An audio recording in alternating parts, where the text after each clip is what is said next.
It's actually a very smart idea to keep your passwords in a password manager. You could use one from a dedicated service such as LastPass or Bitwarden. But if you spend most of your time working on Linux servers and have no graphical user interfaces to rely on, what do you do about passwords? The answer in this instance is Pass, a text-based password manager that keeps track of all of your entries in the encrypted text file. This video will guide you through the installation and usage of the Pass text-based password manager. Pass is available within the package managers of most popular Linux distributions. I'm using Ubuntu by the way, so I'm going to install using apt-get. The next thing to do, we need to generate a GPG key that will be used with Pass. The key will be used to encrypt the contents of your password store. But the first thing we'll do is install the new PG application by running the apt-get install command. Now that new PG is installed, we're going to create a specific GPG key to use with our store. To create the key, we can run the GPG full generate key command. After running that command, you'll be prompted for some information. We can select one for the default key type, and press enter to select the default key size. We can also just press enter here so we can choose our key to never expire. And answer why that everything is correct. You will then add your name to the key, an email address, and a comment. Put whatever you like, but in my case, I'll just leave it blank. Then input O, to confirm the information is correct. And finally, give the key a strong and unique passphrase. To make sure you entered your passphrase correctly, input it again. Once that's done, GPG will list out a confirmation including the email address and the associated ID of the key you just generated. Now it's time to start the new GPG store. Run the pass init command with your email address associated with the GPG you generated. Within your home folder, a new directory called password store will be created. This is where Pass will keep your passwords. Every password has its own file, which makes it easy to back up credentials one at a time or in bulk.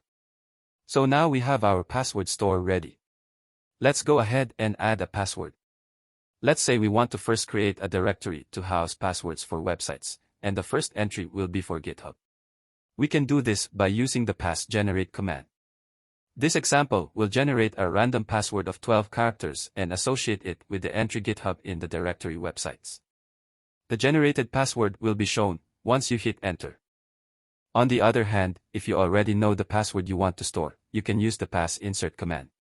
This example, we are adding a new password called Bitbucket. After pressing enter, a prompt will appear and we can enter our password's value. Pass will make us enter it again to make sure it's correct. We can then list the names of all passwords we just created by running the pass command without any arguments. To view the value of a password, supply its name as the only argument to the pass command.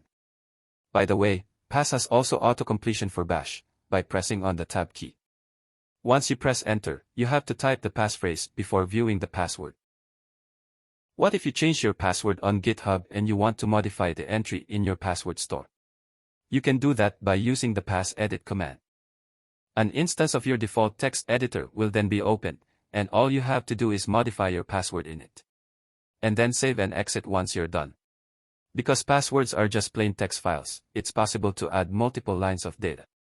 This is ideal when you need to store additional security details, such as usernames or two-factor authentication codes.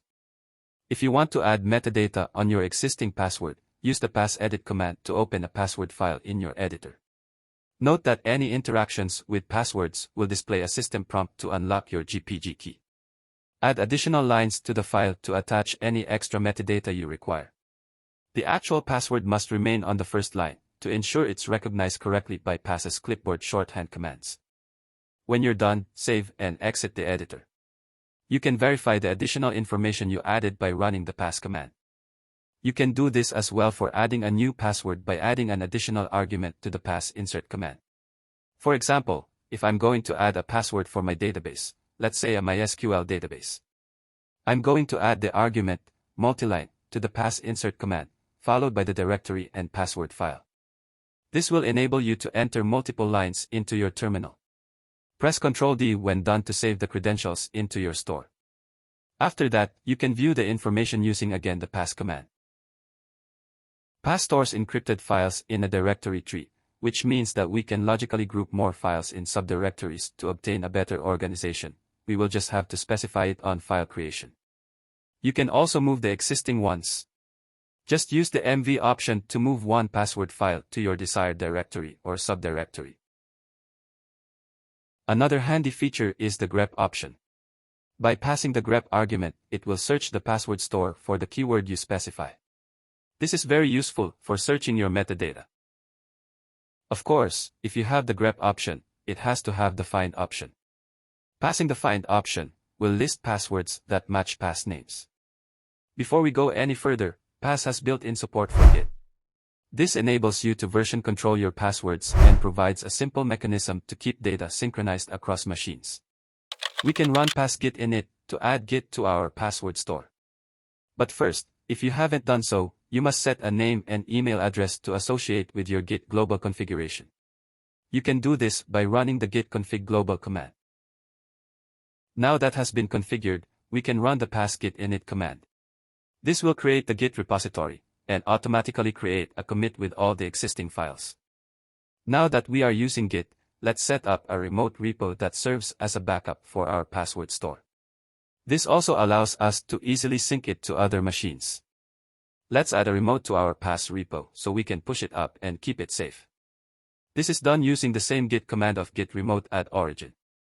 After that, you can use the built-in pass git push command to push your pass store to the remote repository, provided that your authentication to the repository is set up correctly. Now every time we add or modify a password, Pass will automatically add the file to the index and create a commit. You can then git push your passwords into it, giving you a backup in case you lose access to your current machine. Let's try to clone the repo in another machine. Then we need to rename the repo like so. Now that we've completed that, let's see if this machine can use our password store.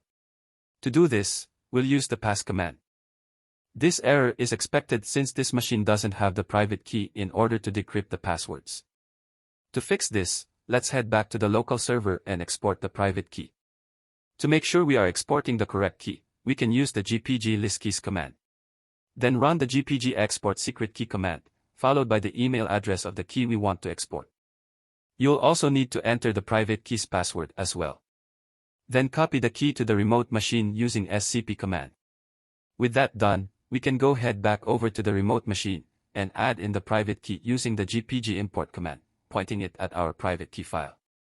This will ask us to enter our private key file passphrase once more, which is the same passphrase we previously set.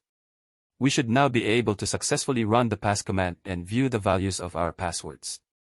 Now, when we try to add a password from the remote machine, it will always prompt us with this warning. In order to remove this warning, we must change the trust level of the private key. In order to do that, we just need to use the GPG edit key command and invoke the trust function. We'll then assign this key the highest level, which is level 5. And just confirm that we want the ultimate trust. Then save and quit. Now we don't have the warning again when we add a password. Every time we make changes, it is a good idea to push this into the Git repo and pull it to your other machine to update your password store. The pass command is extensively documented in its man page. The very active community has produced many impressive clients and GUIs for other platforms such as cross-platform GUI client as well as an app for Android and iOS. And additional extensions for Pass to bring more functionality.